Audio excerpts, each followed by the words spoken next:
I want you to really take time to breathe in this message.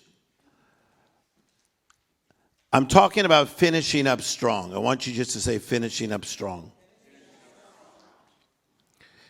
I write in my notes that the end of the year is a time of reflection and reset. I want you to say reflection and reset. So many times when people look at the end of the year, they look at it as a time of regret, I regret the fact that I did not make more money. I regret the fact that I gained pounds.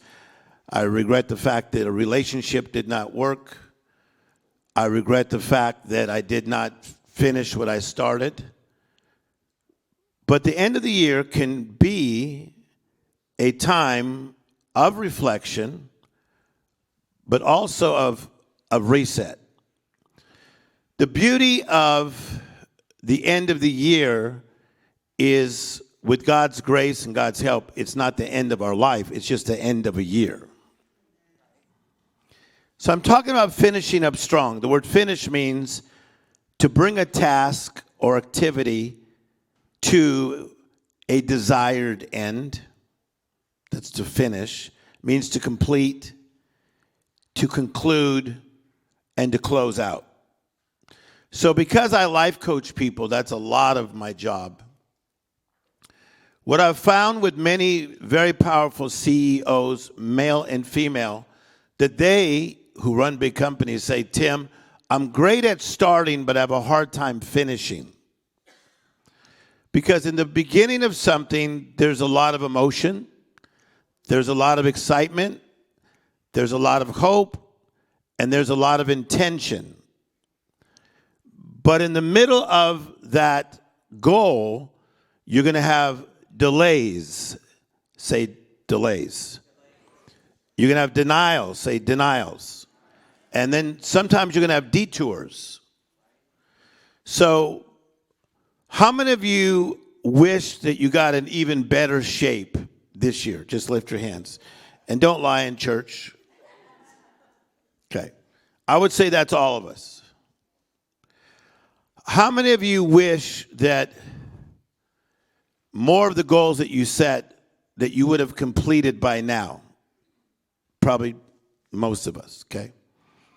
So to finish is to bring to a task or activity to a successful end, to complete, to conclude, to close out properly. To finish up strong, the word strong means to finish energetic, to finish capable, to finish powerful, to finish big. So good. I love to study marathons, and one of the things that you find is that if you could Google this today, that the Kenyans from the country of Kenya, which I love, they win most of the marathons. And if they don't win, it's usually somebody they trained. You will never see a top Kenyan marathon runner who is being carried across the finish line. You don't see them crawling across the finish line. You see them coming across as though, can I do some extra miles? But it's interesting about the Kenyans is that they train different than most people. They call it running like a Kenyan, which I've done so much research on this, and I've spoken in probably 30 major companies about run like a Kenyan. So let me give you a couple things that they do to finish up strong. Number one, they train going uphill. On purpose, they train uphill. So one Kenyan that was interviewed said, when we finally get to the Boston Marathon, it's like running downhill. So I got good news for you. The reason you're going to learn how to run like a Kenyan, most of us, all our lives, have run uphill. So good. What do you mean by that? trials, tests, stuff.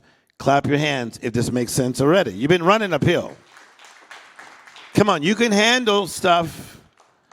The second thing about a Kenyan when they train is that they train on purpose on streets that are uneven. And so it's like rocky terrain where they train. And then they say this. They said, by the time we get on a good surface, it's easy. A lot of your childhood was living on a rocky surface. Your early teens, 20s, 30s, training on a rocky surface. I'm going to teach you why you're going to finish up strong. You guys have already been running like Kenyans. I'm just going to teach you how to execute. The third thing is that they train in extreme heat on purpose, meaning the temperatures are so strong. Again, they say when they get to the New York Marathon, the Boston Marathon, the London Marathon, the LA Marathon, they says the temperatures are usually mild. They said it's almost unfair. Wow. A lot of you were raised in scorching heat. The heat of an alcoholic father. The heat of a controlling mother. Such good teaching, right? The heat of who's in charge. The heat of what you created for yourself that was not smart. So they train going uphill. They train uneven grounds, extreme heat. Another thing is they trained in high altitudes. So their breathing technique is so different that they say that when these people are getting winded at mile 16, 17, 18, they said, we have not even kicked into third gear. Now, so I got into this deeper thing, and I've interviewed two famous Kenyan runners. And I said to them, I said, when I've been studying you guys for 3 years, I noticed that there is a look that the Kenyan runners give each other. I see you guys running in a pack. I said, what is the look? The look, the guy said, is run like a Kenyan. So at a certain mile, they look at each other like, bam, see you later. We're gone. Study it. Study it. Get it. Google it. They look at each other like, run like a Kenyan. I just got off the phone with my good friend Diane Hudson, who's probably watching now, executive producer of Oprah Winfrey for 23 years. It was Quincy Jones that told Oprah 9 times, you got to get Tim. You got to be friends with Tim. Tim is the guy. He's unique. Then it was Diane that put it all together. And she was just talking to me. I said, you know, there's a lot of people telling me that I should do this because Tony Robbins does this, or I should do this because Gary Vee does this. And she laughed. She says, that's pretty silly. She says, you're pretty much ruling in your own lane. And we look up to you. Bigger is not better. Grander is not better. You guys better hear this. See, I think a lot of you are stronger than you think if you would stop comparing yourself to people that have nothing to do with what you're supposed to be about. And if I can get you to figure out what is your race, how should I race this race? Come on. How do I train for this race that I run the best I can race? Not the best that this guy did or this lady did or that person did, but you're going to be held accountable by God, not for what somebody else did. You're held accountable for what you do. So your goal this year is to finish up strong, powerful, big, energetic, and capable. Okay, now watch this. There's a difference between an assignment and an aspiration. Wow. Say assignment. Aspiration. An aspiration is an aim, an ambition, a desire, a dream, an endeavor. Watch. You watch TikTok and you see somebody fancy and they're on a yacht. And you think, I'd like to be on a yacht. That's an aspiration. Okay? You start doing well in business and someone gets an airplane. You say, I would like to get an airplane. I think I deserve an airplane. So that's an aspiration. You watch a TV show and someone talks to you about something you never heard in your life. A Birkin bag. Oh my God, I would like a Birkin bag. That seems like that's worth $24,000 for leather. That's an aspiration. An aspiration is an ambition, a desire, a dream, or endeavor. I just want you to think about this. So in doing weeks of research for this, your mind is being more discipled by worldly thoughts, ideas, and aspirations than it is by God stuff. Because the average person who's a good follower of Christ, they're going to church maybe once a week, if they do that. You listen to worship music sometimes. You might have the devotion that I read, Jesus Calling. You might go to breakfast and have a really good dialogue with somebody where you're building each other's faith. But in the world, you are nonstop being hit by all these aspirations that the world thinks that you should be a part of. This should be your ambition. This should be your aim. This should be your desire. This should be your dream. Should be your endeavor. Things to think about. An assignment, on the other hand, is a task, a job, an undertaking, a responsibility. Your challenge is that you have been given an assignment even if you don't know it. Wow, it's so good. So watch, I'm going to break down a lot of Bible. Isaiah 46, verse 9. Remember the former things, those of long ago. I am God and there is no other. I am God, there is no one like me. I make known the end from the beginning, from ancient times what is still to come. Whew. Say, still to unfold. Okay, can I tell you why I have hope for you? Because you're still unfolding. If you're in your 20s, you're unfolding. In your 30s, you're unfolding. If you're in your 40s, you're unfolding. If you're in your 50s, you're unfolding. If you're in your 60s, you're unfolding. If you're in your 70s, you are unfolding. If you're in your 80s, you're unfolding. If you're in 90s, you're unfolding. Somebody clap your hands like you're still unfolding. Come on. Say it strong. Say, I'm still unfolding. So I told you last week, I spent the night at my mom's house. And people say, why would a guy your age spend the night at your mom's house? Because I feel like it. And so I'm always asking my mother life coaching questions. So she's going to be 92 on March the 1st. So I said, scale of 1 to 10, Mom, how happy are you? She says, a 9. I said, okay, why so high? She goes, I'm feeling good. I like how my kids are turning out. I said, what makes it a 9 and not a 10? And she says, this is a true story. She started with this. She says, well, 1, I can't drive. I'm like, it's like, obviously, my God, she was a scary driver at like 85. She goes, and then obviously, your dad dying, your brother dying, your sister dying. That's brought a lot of pain to my life. But I said, but Mom, seriously, a 9? She goes, yeah. I said, do you look forward to the future? She says, absolutely.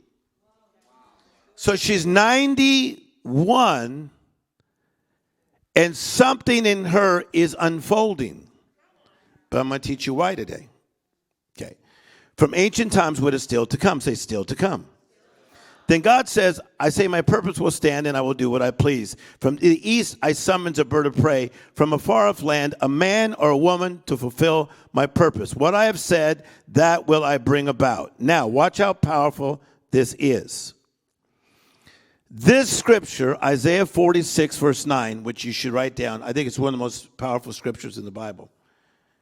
It says this, that God is giving each one of you assignments, task, job, undertaking, responsibility.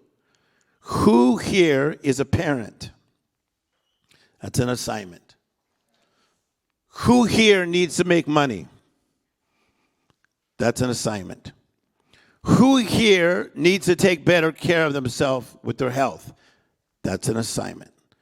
Who here wants to have a healthy mindset? Lift your hands. That's an assignment. Who here is an American citizen? Lift your hand. That's an assignment. Look at me.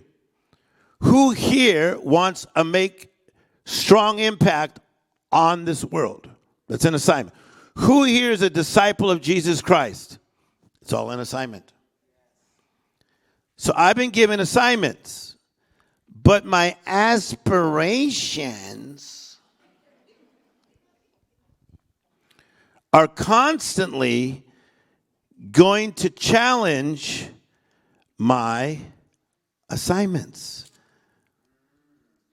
So powerful. You could date somebody and they're full of aspirations, and their aspirations start to challenge your assignments. Okay, watch how powerful. I'm just going to break down Bible. Proverbs 19:21 says this, many are the plans in a person's heart, but it is the Lord's purpose that will prevail. Oh, man. People get a lot of plans. I'm so getting out of here. California is so crowded. The 10 freeway is a zoo. 405 totally is awful. I'm going to Nashville.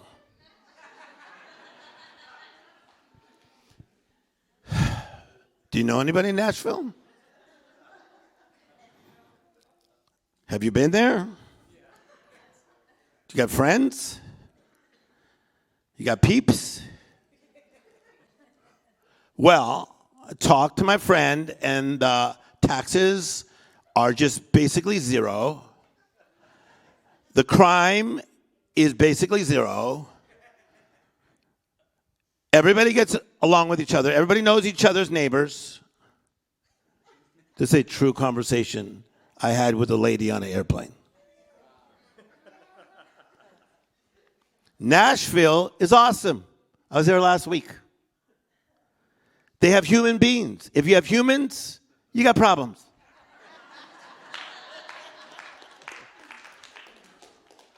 Austin is cool too. A lot of you want to go to Austin. Austin's awesome. Austin's cool. Houston, Texas is cool. I used to have a house in the Woodlands, one of the most prettiest places in America. That's cool. But the question is, look at this. Many are the plans in a person's heart, but it is the Lord's purpose that prevails. The key word is prevail. As a pastor, I want you to prevail. I want you to prevail. I want your finances to prevail. I want your mindset to prevail. I want your body to prevail. I want your relationships to prevail. Would you clap your hands that you want to prevail?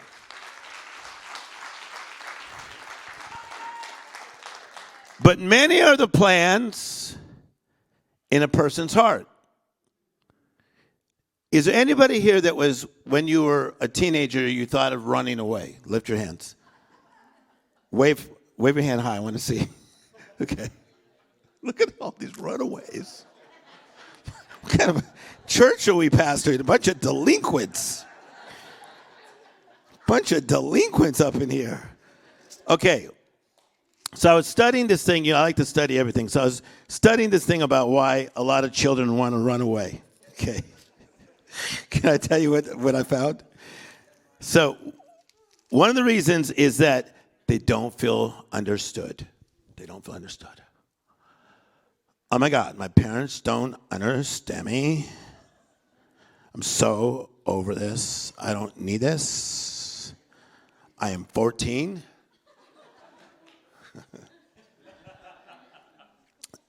They don't feel understood is one of the main reasons. The second one, this should not be a shock, is they're in a relationship with someone and they decide to run away together. How are we going to make it? On love. Look, I'm holding hands. Sounds silly. Somebody just snorted. I was so funny, a snort came out.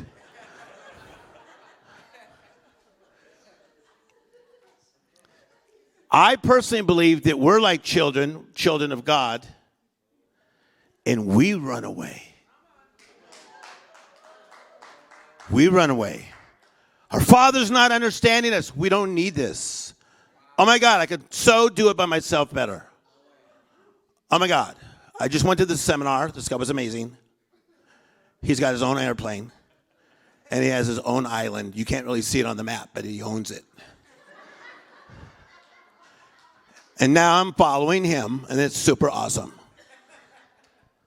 Makes no sense. And then you get a partner. You get runaway partners, like you're all running away together. Just say, I'm learning. Whew. Say, this is good teaching. Okay.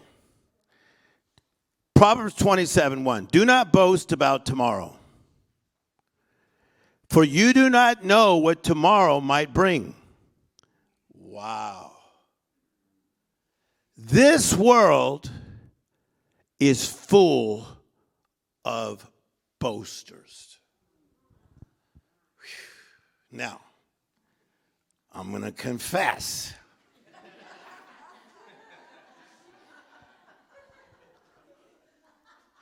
This is an area that I've had to fight with.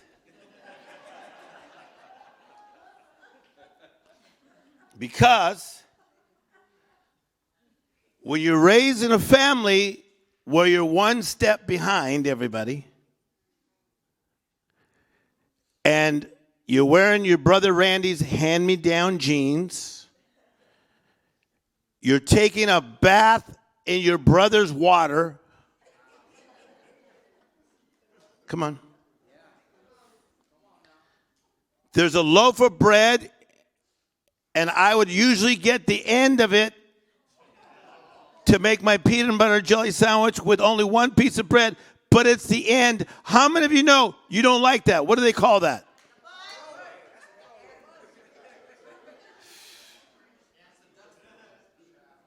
Okay. So, little Timmy gets a little ambitious. Start doing well. Start feeling myself. First time was in Little League Baseball. I got trained by an older guy who was 7 years older than me, and I was a very good pitcher. I used to throw the ball so hard, you could hear it as a 12-year-old. So Paige remembers this. She used to go to all my games. I used to scare the out of these little kids. I'd be sitting there at a big afro with my hat on top.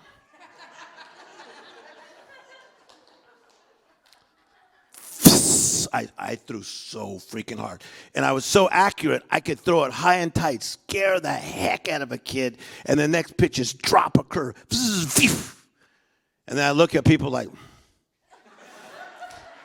shouldn't have got up, yo.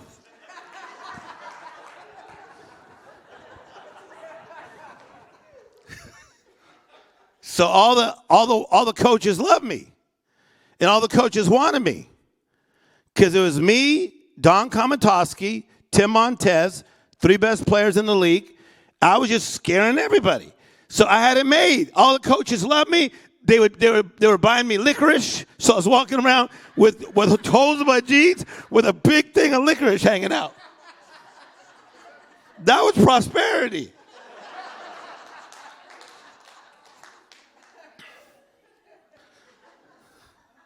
So I would taunt kids at school, Roman. I would taunt them. This kid on the Pirates, we were going to play him for the playoffs. I said, we're playing on Thursday for the playoffs. And he goes, yeah. I said, well, you better be nervous because I'm pitching. You should get nervous. You should don't invite your relatives because you don't want to be embarrassed. And I'm here to tell you, he literally looked scared. I said, don't invite your relatives because I'm going to just dismantle you. And he literally, when he got up to bat, he was a good player, but he looked scared. He looked like, oh, my God, this guy's possessed by something. Okay. Do not boast about tomorrow, for you do not know what a day may bring. Whew. So here's what happened to me. God opposes the proud. That's what happened to me. I fell on my butt so many times. I'd be like, I'm going to do. Woo, wait till people see. Bam, on my butt. Woo, wait till people see. Boom, on my butt. Boom, falling again. Boom, falling again. Now, so then I had this therapist, Dr. Helen Mendez, who helped save my life, taught at USC, and I worked with Helen Mendez for 20 years, and she used to work with me on this boasting thing. She goes, now, Tim, nothing wrong with sharing your intentions with the right people. But this other thing you're doing out of a lack. It's out of a lack. It's out of a vacuum. Do you love the honesty? And she says, and when you're boasting and when you're putting people in their place and you're telling people, this is how it is because I'm uber talented, you are working against the grace of God.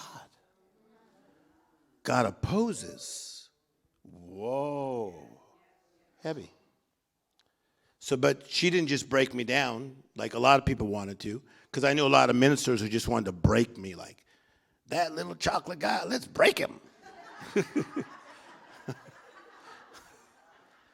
But Helen was patient, and she says to me, listen to me, she goes, you're very able, you're very capable, but you just need to shut up for a while. And I promise you, I went through a season where for 5 years I just shut up. Where people would say, what are you up to? Oh, my God, you are taking over the planet. I'd say, well, step by step.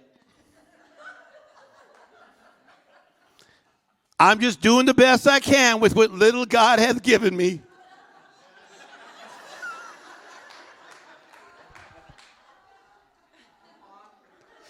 Clap your hands like this is good teaching. Come on. Come on, keep on clapping. I'm trying to teach us. Somebody say, teach me. Okay. So in the book of James, chapter 4, it says something very, very interesting. I got to teach this to you out of the Bible so you can actually really get this, okay? It says, now listen, okay?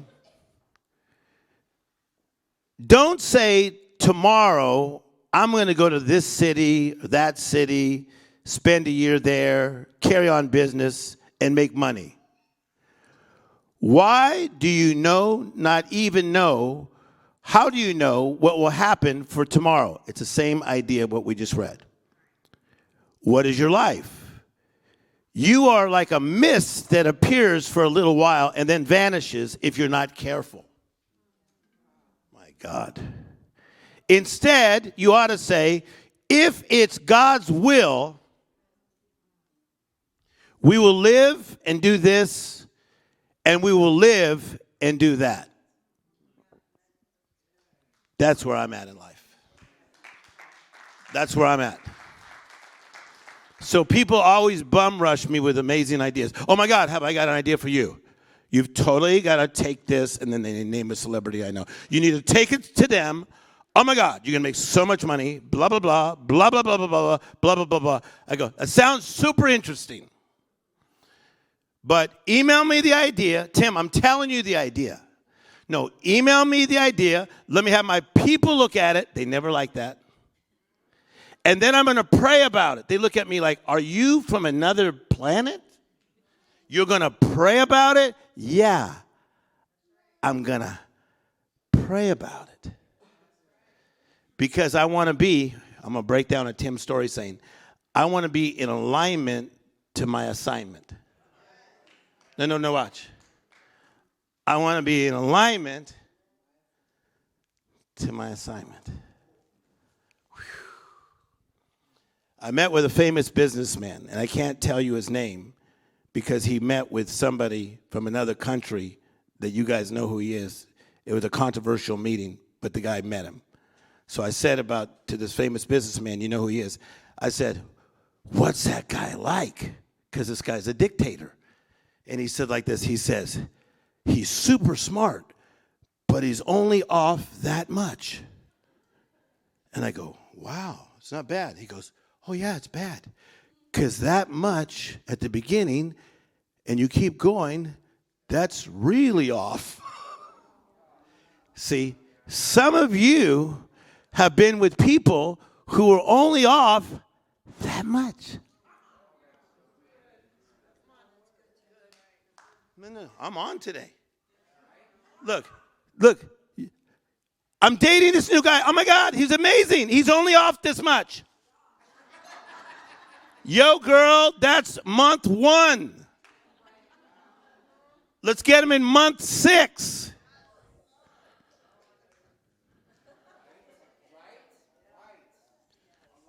When I'm looking for the alignment to your assignment, I'm not looking just for your aspirations. I'm looking for the God idea for your life and for you to line up with it. Somebody clap your hands like you're getting this. Come on, keep clapping. Say, I'm getting it, I'm getting it, I'm getting it. Say, I'm getting it. Are you learning something? John 15. Can you guys put that up there? John 15. And I got about 8 minutes to finish this, but watch what I do with this today. And I have 21 pages of notes on this. John 15. It's up there? Okay. I am the true vine, and my Father is the gardener. He cuts off every branch in me that bears no fruit. Well, every branch that does bear fruit, he prunes. Say, he prunes. Wow. Look at me. You know what's kind of difficult about this Christian thing? Is it's not just all like, woo. Sometimes you're being pruned. The gardener is the vine dresser. So I watched 5 different ministers speak on this topic. One guy from Calvary Chapel, the other guy, a guy named Andy Stanley, another guy, my friend John Jenkins, with the great church of 19,000. I just texted him yesterday, told him that I was using some of his material. Then I listened to a guy named Chuck Swindoll teach on this, John 15. This is so powerful. When you choose to be connected to Jesus, he says, I love you so much, I want you to produce much fruit, and if I see an area of your life that's not helping you to produce much fruit and stay in alignment with the assignment and do what you're called to do, then I'm going to prune you. Look.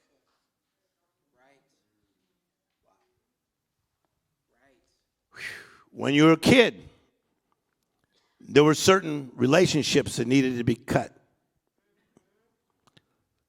As an adult, there were certain relationships that needed to be cut.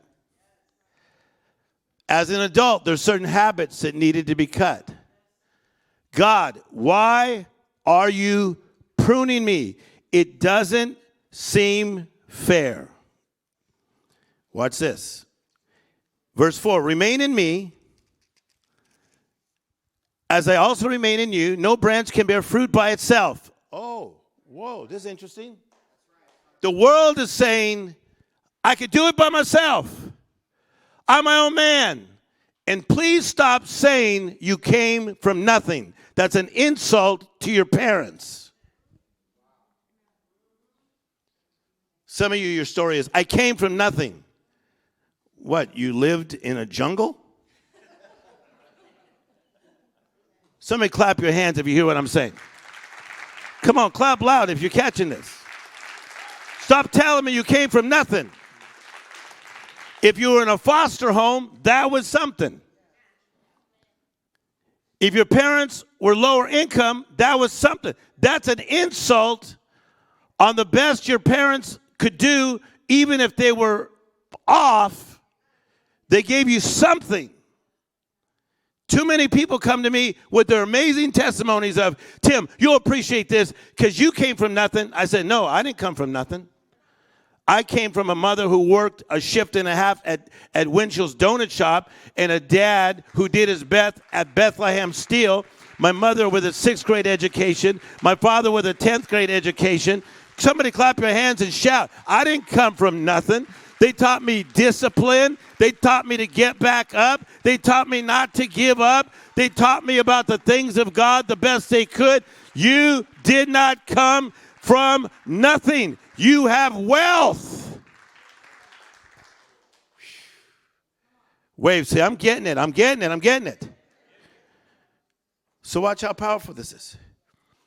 He says, no branch can bear fruit by itself, Timmy.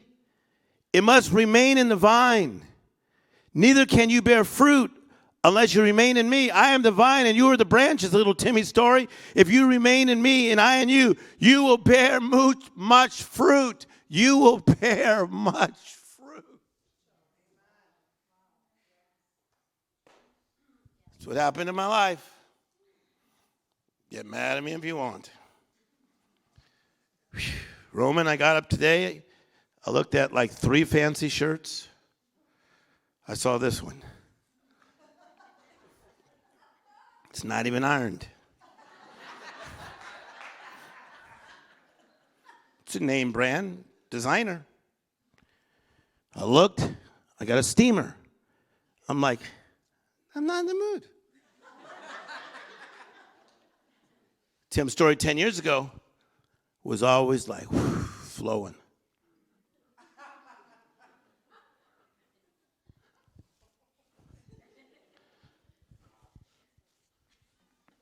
Me, now, packing power with a wrinkled shirt.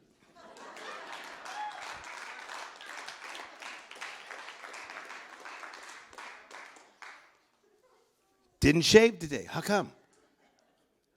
Don't feel like it. It's the holidays. Somebody may say, oh my God, you look better when you're fresh face. Well, see that 80% of the time. Look at my Instagram. I even have various filters of my beauty.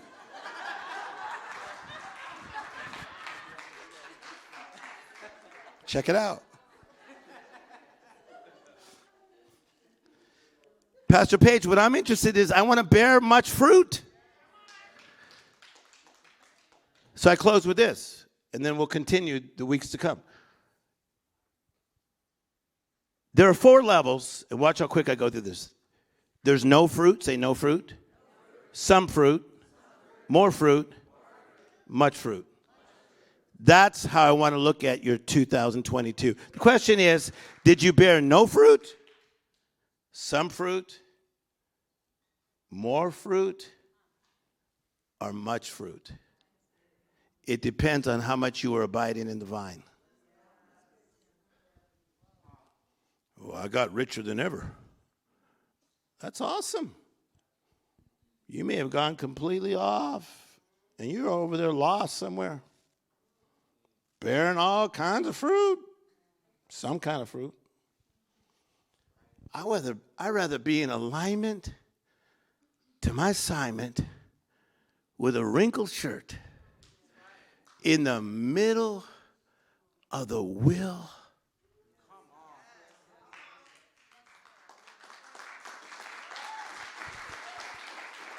Come on, keep clapping. I'm done preaching. Clap your hands if you learned anything today.